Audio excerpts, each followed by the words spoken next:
Howdy folks, it's Ultralight here and welcome back to X-Plane 11 for another pre-work flight.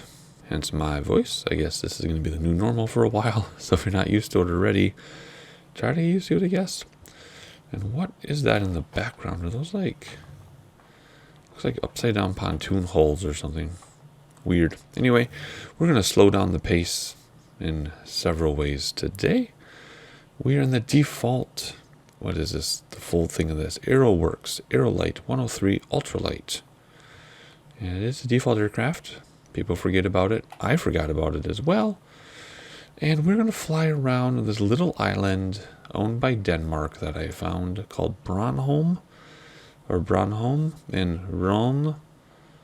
I'm pretty sure it's Rønne, R-O/N-N-E, Denmark. That O/ pronunciation. I have a child with an O/ in his name. And depending where you're from in the region, sometimes it's just a regular O. I think the southern people just say regular O. But the northern people have like an like EKRN, or like Southern Kierkegaard. But just depends where you're from. So I guess maybe it's Rønne. I don't know.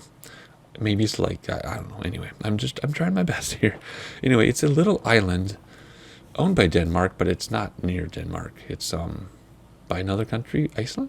Not Iceland. It's gosh, I'll put the country that is near on the bottom of the screen, but it's owned by Denmark, and it's small, and I guess it's really famous, and I didn't know about it, which I feel badly because my international geography is usually really good, so I apologize. Anyway, we're going to fly around it. It's just a tiny little island, so it's going to be an out and back. There's only one airport on this island, the Bornholm. Did I say Bornholm?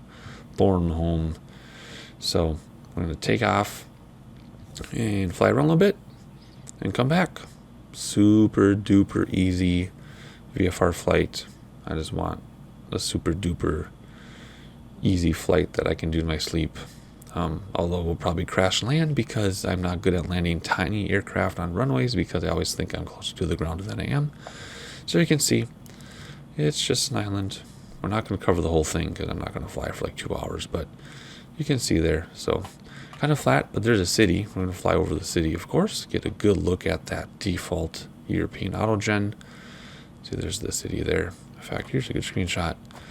And then we will, what do we do after that? We will fly over the like farm field area. So let's get started. Don't really have a checklist for this. I'm trying to remember how to do this. I think it's pretty simple. I think you turn on the fuel. Does this one have a fuel tank somewhere? Or is that the micro hopper? One of these, yeah, there's a little red lever. See that little red lever? But I use on my yoke to flip it. Did you see that little thing flip right there? And now we can turn on, you don't have to prime this one. I think we do the MAGs and master switch and start. And it sounds to me like we're up and running. Very simple. There's our, well, it's not really a 6-pack, but there's our tachometer. Speed, of course, vertical speed, and altitude, and the pen to write down some notes. That's it. Barometer's going to be 2994 because real weather's turned off because the clouds right now it's in what you call it's metric, so I don't know what that is, and I don't know how to change it, so we're just going to go like that. I could do the conversion, I'm not going to worry about it. World weather's turned off because it's completely cloudy and the winds right now are like 15 knots plus gusts. So we're not going to worry about it. Otherwise, there we go. No GPS or anything, so we'll use the map, which will be an iPad Velcro to our lap if we need to, but we should be good to go. What presets do I have? Not many. It's just, what is that? Nope, just a couple presets I've set up, so I'll be doing a lot of moving around on my own. Alright, so let's get going. I think we're just going to taxi over to where the big 737 is. Okay, let's get in our taxi view, take that parking brake off, and get going. I think there's flaps. One set, 2 sets.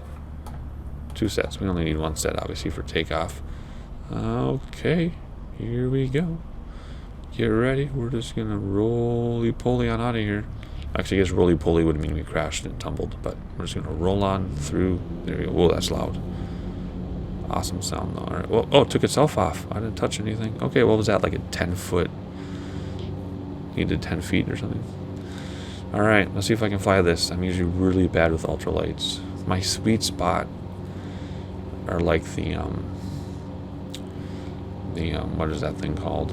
Like the the Piper Arrow, that type of thing. The Beechcraft Baron, the C1900, yeah, the B1900. Though that's my sweet spot. The heavy jets, I'm not good at anymore, and the ultralights, I've never been good at ultralights, ever. Don't know why either. Just terrible, especially when I try to land because I think I'm about to touch the ground, but I'm like 40 feet up. So anyway, let's enjoy this. It's just going to be purely VFR. We're not going to go very high. We're just going to enjoy our like 800 frames per second. And whoa. Oh my gosh, hard to do this from the outside. Well, let's get those flaps up. I guess that might help, huh? There we go. So I gotta get back under control. So let's come in here for that. All right, journey towards the city, but not crossing the runway. Although I guess we could, because people will be landing and taking off from much below us. How gorgeous is this? Oh, we got the little thing in our way. And there's not a lot to talk about. I do have a Denmark story. Alrighty. Then I'll shut up. So, I don't want to keep getting altitude. Let's trim down. So, Denmark. Back when I was 16 or 7, no, I had been a little bit older. Maybe I was 18 or so. We got a call from my dad's sister, one of his 12 sisters or something, who lived 7 hours away from us. It was a panic. It was about 10 at night. And she calls my dad, and she says, there's somebody at the airport you need to pick up. Because, we live near the Minneapolis airport. And they didn't. They were 7 hours away, and the closest airport, they didn't have a closest airport. And my dad's like, what's going on? What are you talking about? And apparently what had happened was they had an exchange student who was 16 from Denmark show up a day early because of the flight time and day. They weren't very well educated in that. My cousins weren't very well educated in how that worked.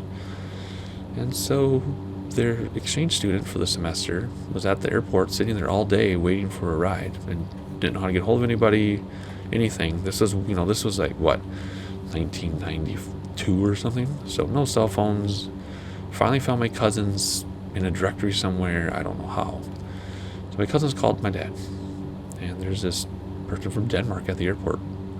So my dad, being the lazy bum he was, made me go, which is fine, but it was like 10 at night, and there were curfew laws back then.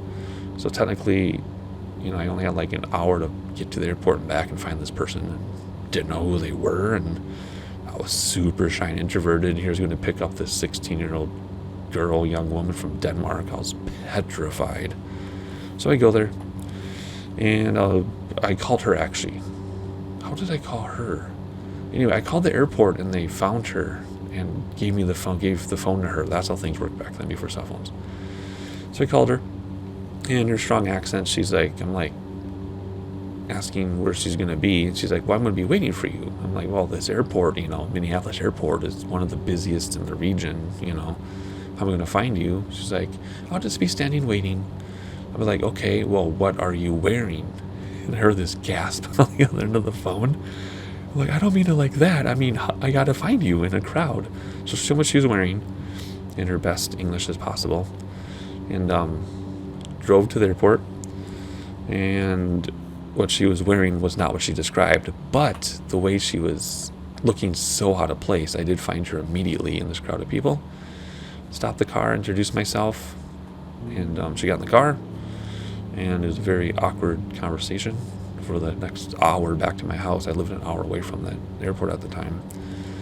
And then my cousins, we weren't going to drive 7 hours at 11 at night. So she ended up staying the night at her house, and my sister had a boyfriend at the time. And my sister's boyfriend and this gal from Denmark really hit it off. And my sister was livid with jealousy. It was super funny. I mean, my sister got jealous of if a cat came up to her boyfriend, she'd get jealous. But still, if you can imagine, this, well, okay, honestly, absolutely gorgeous young woman from Denmark who was our age. It was appropriate to say that because we were all the same age. This gorgeous young woman from Denmark who you could tell was insanely brilliant, well-traveled, well-educated. And oh my gosh, my sister's boyfriend was just swooning. My sister was so mad. And I was actually dating somebody at the time, but she didn't get jealous. She knew it was just like strictly business. Get this person home, safe, ready to go on their trip. Oh, is that a volcano under there? Is that a volcanic depression under the front wheel? Anyway, enjoy that city because it's going away quickly. And there's a bunch of other cities here too, which is awesome. Look at that. So anyway, I learned a lot about this gal just in the one evening she stayed. Of course, none of us went to bed because here's this, I was such a sheltered child. My sister was super sheltered. So this was back where in the time, this was the first foreign person we had ever met, let alone have in our house.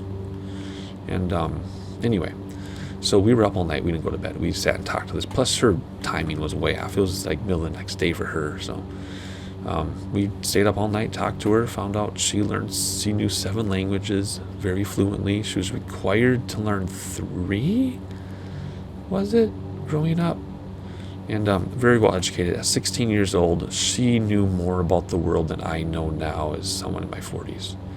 It was amazing. It was awesome. So then my dad and his sister met halfway. So they each drove like 3.5 hours or so and dropped her off. And she spent the semester, wasn't a year, I think it was a semester she spent living in very, very rural Minnesota with my cousin. Well, my cousin once removed because it was my dad's cousin. It was my aunt. Jeez Louise. I lived with my aunt and my 3 cousins who were crazy because it was rural Minnesota back in the 90s, back when no one told you what to do. They were some very interesting people. They still are. Let's just say my cousins who are my age have grandchildren that are like in upper elementary. You can do that math yourself, okay? Let's just, So anyway, so then I found out that later on, this gal from Denmark, despite dealing with my sister's boyfriend, bugging her for whatever, apparently developed this insane crush on me, and she was madly in love with me after hanging out with me for like 12 hours or whatever it was, 10 hours. But I didn't know about it until she went back to Denmark. I'm like, had I known, I would have gladly spent a couple weeks at my cousin's house to hang out with this gal from Denmark. How fun would that have been? So, just a fun little story. I know a lot of you are probably rolling your eyes, but if you are new here, I used to tell stories in every single flight just like that. Every flight was story time. But I just haven't in a while because, I don't know, I've been getting more serious about the flying part, but we're going to try to get back into story time. So that's a little taste of story time around here for those of you who are new. But now that we've had story time, it's time to talk about what we're doing and enjoy this island. So let's swing outside. Let's not get too high. Actually, let's come down a little bit. Bring back throttles to descend a little because let's not get too high. I do not want to get in the clouds. I want to be able to see everything. There we go. Let's see if we can look outside while we descend a little. All right. So anyway, we can see the entire island, which was the point of this, right? We can see the entire island from the air. Look at that. Everywhere we look, I'm trying to get a good screenshot here for the thumbnail while I'm talking to you is not working so well. But anyway, there's the big city back there, smaller cities here. My cloud shadows are a little light yet. I should probably make the cloud shadows darker to be more realistic. Because if you look at cloud shadows on the ground in real life pictures, they're really, really dark. But it looks out of place in the flight simulator. So I have them turned down a little bit. Yeah, I should really make them darker. But anyway, that's what these splotches are. Not the forest, but the splotches, the cloud shadows. Anyway, this is absolutely gorgeous, but I cannot fly from the outside. So, what are we doing? I don't know the names of the cities. I know a lot of you will know the names of these cities. So, let's actually swing it back around. No, let's not. We'll come back to those cities back there. I mean, you could see them in the beginning of the video during my chit-chat time. So you can see 3 of them right now, but we'll come back, get a better look. Let's not throw up. I do need to come down still. I do not want to be in the clouds. So anyway, that looks like a forest or something there. So I was expecting this to be a lot less flat, to be honest, and less farmland-like. But that's okay because it's still super attractive. I still want to do a rural upper Midwest flight where it's all farmed land, because that's really attractive to look at too. Just look at this. So I'm going to stop chit-chatting, and I'm going to clear my throat because it's about to crack. I'm going to give you some sightseeing, which is very difficult to do when I'm hand flying little ultralight, because every little motion I make, this thing goes crazy. So I'm going to try to do my best to sightsee for you. So the difference being from normal is that the sightseeing clips, instead of being 22 seconds long like normal, they're probably going to be 5 seconds. So enjoy, and we're going to fly around this island a little bit. Get our speed back up here now that we're where we want to be. I'll just keep trimming down. Fly around this island. We're going to cut across the center in a moment because we don't need to fly the whole thing. And look for your favorite city.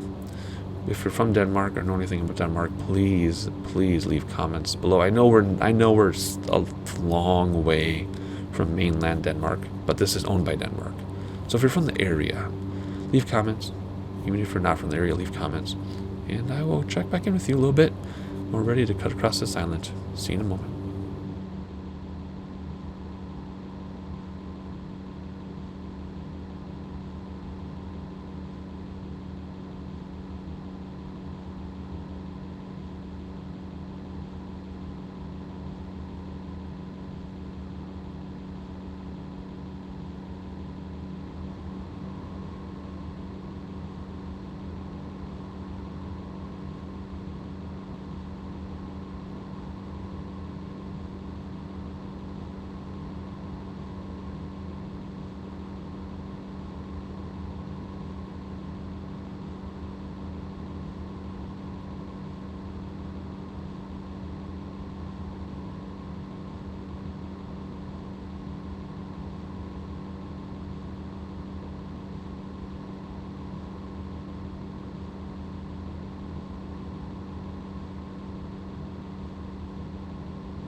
Alrighty, we're about to turn back to the airport, which is over there, and we'll land.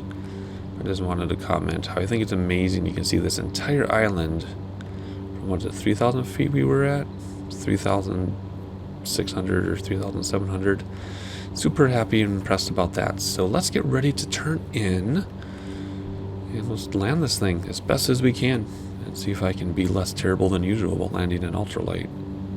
Alright, so we'll keep the airport up on our or over to our left. Let's start coming down because we're at 4,000 feet, and it's going to be safe to assume that the airport is near sea level. Of course, you should never really assume anything, but due to our extremely turtle speed and the fact that we can see the airport, it's going to be VFR anyway.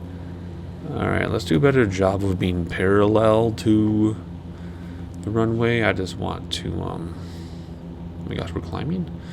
I just want to sightsee more. So I'm bringing throttles back to descend, but it doesn't really work that way in this aircraft, it seems. It seems like we also lose speed. So let's keep the throttles going so we keep our speed up as fast as we can without risking damage.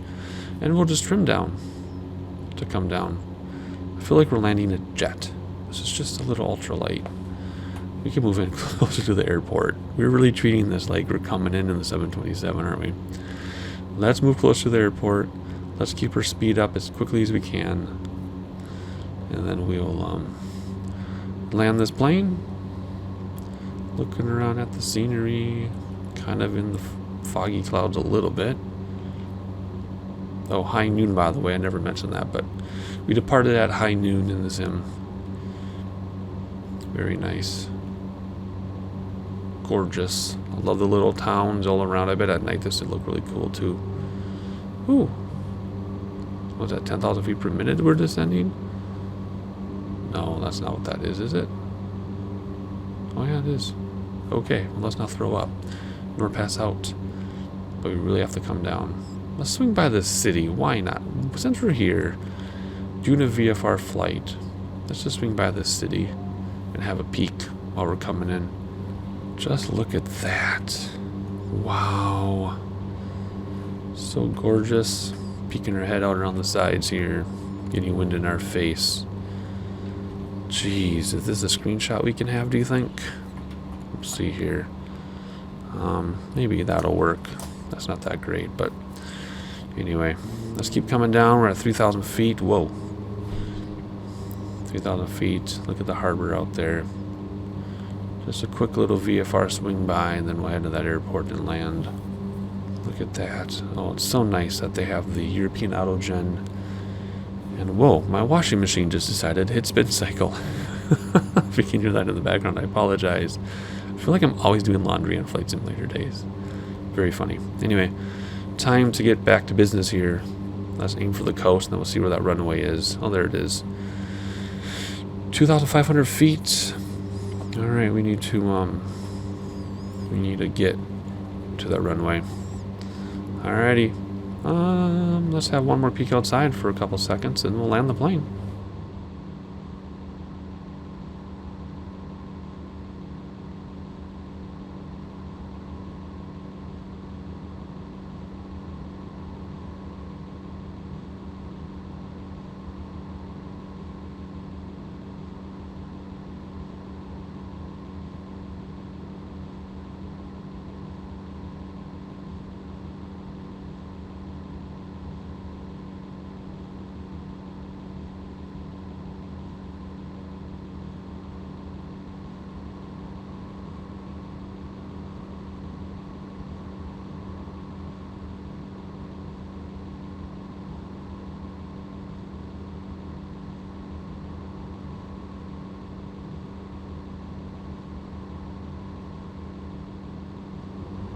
Alright, we can see the whole island from 2,000 feet up. See, now I can see the cloud shadows a little better, but it should still be like almost black. It's just in the sim, it looks really cartoonish and nasty, so I have them turned up. But anyway, we need to circle around to land because we're still 1,500 feet up, and we got to come down. So let's slow down a little bit while we maintain our descent. This cannot be 10,000 feet per minute, because look how slow that's going. We'll look at that maybe when we land, if I can remember to look up close, because I can't see that from... Maybe it's 100. Maybe that's 1,000 feet per minute. No, because now it's doing... I don't know. That has to be times 100. Yeah, so that's 1,000 feet per minute, not 10,000 feet. That makes more sense. All right, where's this runway? There it is. Boom. All right. Here we go. Slow this thing down. And because we do not need the long runway, we're just going to land wherever we land to make it smooth. If it's halfway down, 3/4 down, quarter way down, we're just going to land wherever we can to be smooth. And my big thing to remember is we're probably higher than we think. I almost feel like we should be sitting down like this, right? This should be our view. Yeah, why am I fixing my preset as I'm trying to land an airplane? That doesn't make any sense. Anyway, that makes a lot more sense. All right, here we go. Bring back those throttles, but not too much because it'll slow us down. Just one set of flaps. We're not doing short fields, so we're not going to go full flaps or anything. We're going to come in, add a decent clip, and just hold it off. Try to be smooth for the first time ever in this thing. Small runways are easy in these little things because you can judge your height, but without peripheral vision, it's really hard to judge how high we are. So we're going to assume it's a super wide runway. Even if I knew the exact altitude, it wouldn't matter because these are in groups of 100, right? So we're not going to be able to tell like 10 feet or something. We're super duper high, but that's okay. We're just going to float over the runway, and if we land at the other end, we land at the other end. Keep our speed up though a little bit. Here we go, coming down. I guess we could have taken that grass thing. No, that's a grass taxiway. Come on. I'm sure we're still like 30 feet up. Maybe 20 feet. Now we're probably 10 feet up. Let's just keep it, hold it off here. Oh gosh, we're stalling because it's doing weird things. So let's just hold it off. See, we're still way too high to even go to idle yet. Because I bet we're still 10 feet up. We're stalling, so it's doing funny things. There we go. Nah, see? We're still like 10 feet up. Look at that. Here we go. Come on. Come down now. Let's go to idle now. And it's going to stall, though. We're just still so high. See, look at. See? See, I told you we're still like 10 feet up. Oh my gosh. See how wide this runway looks? Let's quickly do something. Let's do a little touch and go, sort of. Pop up, please. There we go. All right. Let's do full flaps so we can test something here. All right. Come down. And let's just see what happens here. If we can get this smoother.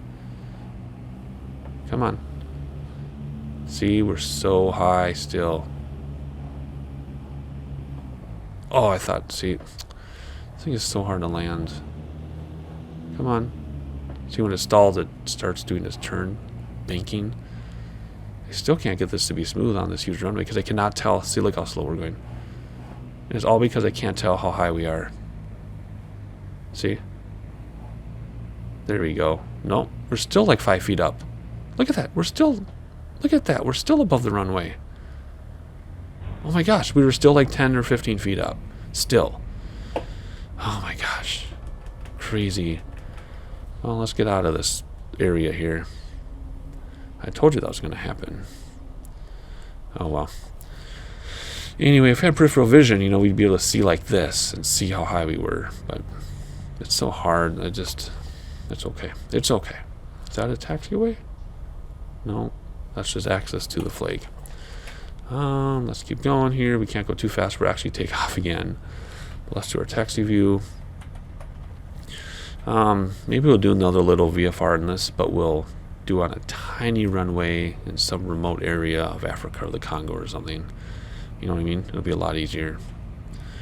But no more excuses. Let's taxi back as quickly as we can without actually getting airborne here. And let's put this thing away and be done with it. Alright. I don't know if this is the taxiway. Yes, no, it's okay. I was going to say maybe it's a grass runway, but no, it isn't. It's just a taxiway. Good. Taxiway Echo. Good. Let's get off of that runway and vacate so other airplanes can land. But here we go. This is more our style. So we'll take this out again sometime soon, but we'll do it on a really tiny airfield so that I can show you that I do know how to land a plane. I know I can land more than just the Piper. We're going to figure out the 727. Thank you to those who gave me advice. I read every word of advice, take notes, and then I try to implement that. It's just hard when I don't spend a lot of time with an aircraft, but we'll get the 727 learned. We'll get this thing learned. The Piper's fine. The Beechcraft or the 1900 is fine. You know, most airplanes are fine. All right, let's see here. Let's go back where we started. If I can remember where that was. It was over here somewhere. I'm keeping you with me because it's really gorgeous work somebody put into this. There we go. Yeah, we're over here in the grass somewhere. All right.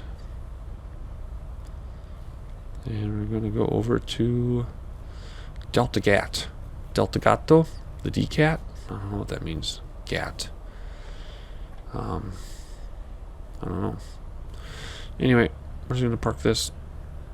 And we'll get out. It's just us. We don't have any passengers. I don't think we threw up. All right, let's just put this here and they'll dolly us wherever they want us. Actually, we'll probably fold this thing up and put it in our car. Alrighty, here we go. And parking brake set. And what's there to do? Pop the fuel. Mags off. And master switch off. By fuel, I again use it on my yoke. Whoops, I was already there. And flipped out that little red lever right there. See it moving? Alrighty, well, let's go this way. Alright, hopefully you enjoyed it. Really rough landing, but I already had my excuses. Not going to repeat them like usual. Otherwise, that's it. Short, quick, and easy. Actually, it was short and quick, not that easy. Hopefully you enjoyed it. I'd like to hear comments from those of you who are from the area. Welcome new subscribers. And we'll have more story time like we used to do. And variety of aircraft. What's coming up next? I don't know. I think we're going to go back to St. Paul, downtown home, and now that I remove the scenery and it won't crash. And then I'm definitely going to do more with the default Cirrus, because that plane is way better than it used to be. It's not quite at the level that the default Cessna is, but it's getting there. And then we'll take the 727 back out again and get some good landings in. And then after that, I don't know what I'm going to do. I gotta pick an aircraft and stick with it for a while so we can really learn it. Anyway, hopefully you've been enjoying the daily content. Hopefully you've been enjoying that Minecraft series. If you haven't checked it out, please do. I think a lot of people will like it just based on the style of play, even though it's not a simulator. I'm going to get back into some racing. Otherwise, hopefully enjoying the more frequent content now that I've consolidated channels, and I'll see you next time.